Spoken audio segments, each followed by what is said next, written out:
hozir mana pastkaga kelib asallar bilan oziqa zaxirasini nazorat qilib turib bitta narsa hayolim kelib qoldi. Kecha bitta aka telefon qilyaptilar-da, menga bitta odam 5 kilodan har oyda yovvoyi asal jo'natib turadi. Shunaqa asalinglar bormi sizlarni ham deydi.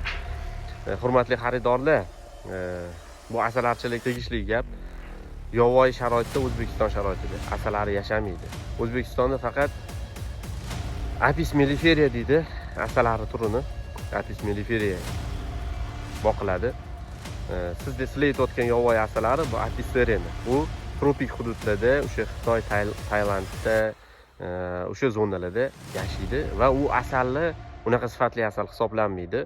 O'sha tosh qoyalarda ko'p mashhur bo'lib ketgan videolarni ko'rasizlar. Chunki men o'zim Xitoyga borib malaka oshirib kelganimda aynan shuni ustida ilmiy tadqiqot o'tkazadigan institutlar bilan bir hamkorlikda ishlab ko'rganmiz. U asallarni og'zingizga solib qo'ysa, qaytib asal yemaysizlar.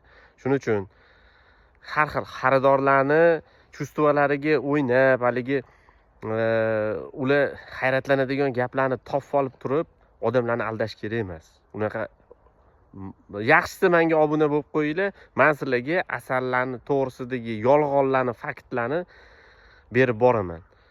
U haligi yovvoyi asallari deyshadi. U qayerdan yig'adi? Bizning asallarlar qayerdan yig'adi asalni? Ular qayerdan yig'adi? Yovvoyi asal bu asallarichi tabiiy holatda asalni oladigan bo'lsa, ana o'sha yovvoyi asal hisoblanadi.